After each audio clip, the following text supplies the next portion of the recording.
అమ్మో, పెద్ద పరీక్షలు అంటే చాలు చాలా మందికి గుండెల్లో దడా మొదలవుతుంది కదా. కాని భయపడాల్సిన పనిలేదు. ఒక మంచి స్ట్రాటజీ ఉంటే చాలు, గెలుపు మన జేబులో ఉన్నట్టే.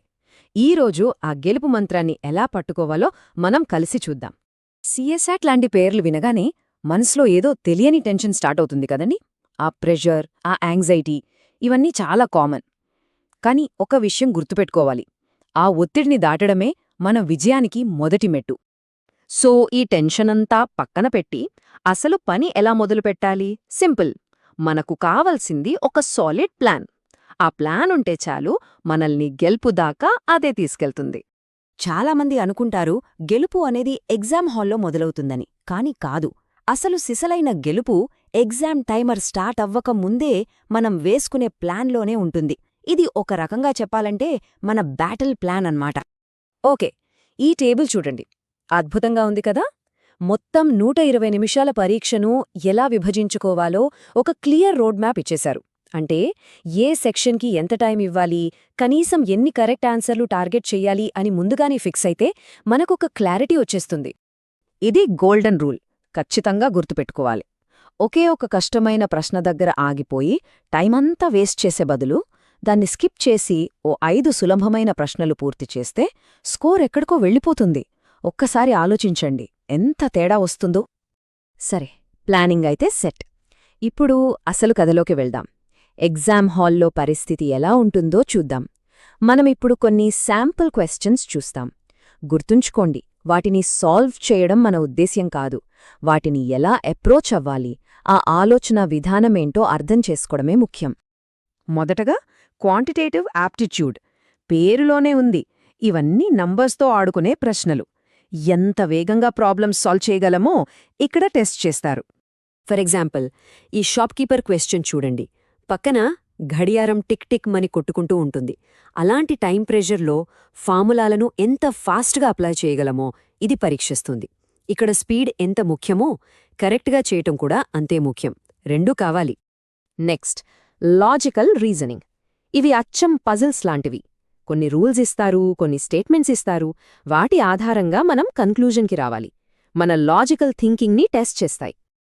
ఓ, ఈ ఉదాహరణ చూడండే. ఇక్కడ ఒక ముఖ్యమైన విషయమేంటంటే, మన సొంత నాలెడ్జ్ గాని, బయటి ప్రపంచం గురించి మనకు తెలిసిన విషయాలు గాని వాడకూడదు. వాళ్ళిచ్చిన లాజిక్ని మాత్రమే గుడ్డిగా ఫాలో అవ్వాలి. అదే ఇక్కడ అసలు ట్రిక్. ఇక మూడోది, రీడింగ్ కాంప్రిహెన్షన్. దీన్ని ఎఫెక్టివ్గా హ్యాండిల్ చెయ్యాలంటే మాత్రం మన దగ్గర ఒక సిస్టమాటిక్ మెథడ్ ఉండాల్సిందే. ఈ 4 స్టెప్ మెథడ్ చూడండి. చాలా సింపుల్ కానీ పవర్ఫుల్. ఫస్ట్ స్టెప్ ఏంటి? ప్యాసేజ్ చదవడానికి ముందే క్వశ్చన్స్ చదివేయాలి. ఎందుకు? అప్పుడు మనం ప్యాసేజ్ చదువుతున్నప్పుడు దేనికోసం వెతకాలో మన బ్రెయిన్కి ఒక క్లారిటీ ఉంటుంది.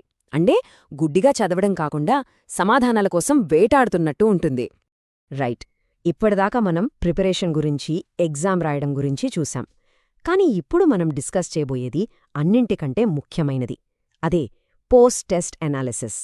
ఎగ్జామ్ అసలు విలువ మనం స్కోర్ చూసుకున్నప్పుడు కాదు, ఆ తర్వాత చేసే విశ్లేషణలోనే ఉంటుంది. అంటే ఒక టెస్ట్ అనేది మనకొచ్చిన స్కోర్ మాత్రమే కాదు, ఆ తర్వాత మనం ఏం చెయ్యాలో చెప్పే ఒక డేటా రిచ్ గైడ్ అన్నమాట. అది మనల్ని ఇంప్రూవ్ చేసుకోవడానికి ఒక స్టార్టింగ్ పాయింట్. ఈ డీబ్రీఫ్ ఫ్రేమ్వర్క్ చూడండి. మనం చేసిన తప్పులను కేటగరైజ్ చెయ్యాలి.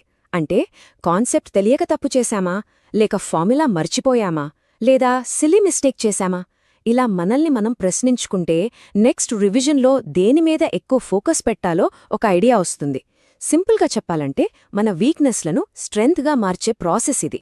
ఈ తేడా చూడండి. ఒకరు జస్ట్ టెస్ట్ రాస్తారు, ఇంకొకరు స్ట్రాటజిక్గా డీబ్రీఫ్ చేస్తారు. ఒకరు స్కోర్ గురించి మాత్రమే ఆలోచిస్తే ఇంకొకరు ప్రాసెస్ మీద దృష్టి పెడతారు. ఒకరు తప్పుల్ని మర్చిపోతే ఇంకొకరు ప్రతి తప్పు నుండి నేర్చుకుంటారు. చూసారా మైండ్సెట్లో ఎంత తేడా ఉందో?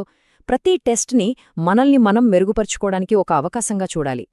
సో ఇప్పటిదాకా మనం చూసిన ఈ మొత్తం ప్రాసెస్ని కేవలం 3 సింపుల్ స్టెప్స్లో చెప్పొచ్చు. ఏ పెద్ద పరీక్షలోనైనా సరే మాస్టరీ సాధించాలంటే ఈ 3 విషయాలు చాలా ముఖ్యం. అదే ఈ మాస్టరీ సైకిల్. Number 1, plan. మన గేమ్ ప్లాన్ రెడీ చేసుకోవాలి. Number 2, execute. ఆ ప్లాన్ని పక్కాగా అమలు చేయాలి. And number 3, analyse. టెస్ట్ అయ్యాక డేటాని విశ్లేషించి మనల్ని మనం ఇంప్రూవ్ చేసుకోవాలి. ఇదొక సైకిల్ లాంటిది. ప్లాన్, ఎగ్జిక్యూట్, అనలైజ్, మళ్ళీ ప్లాన్. ఇలా కంటిన్యూస్గా చేస్తూ ఉంటే విజయం మనల్ని వెతుక్కుంటూ వస్తుంది. మరి ఈ సైకిల్లో ప్రిపరేషన్ని నెక్స్ట్ లెవెల్కి తీసుకెళ్లడానికి మొదట ఏ భాగంపై దృష్టి పెట్టబోతున్నారు? ప్లానింగ్ పైనా, ఎగ్జిక్యూషన్ పైనా, లేక అనాలిసిస్ పైనా? ఒక్కసారి ఆలోచించండి.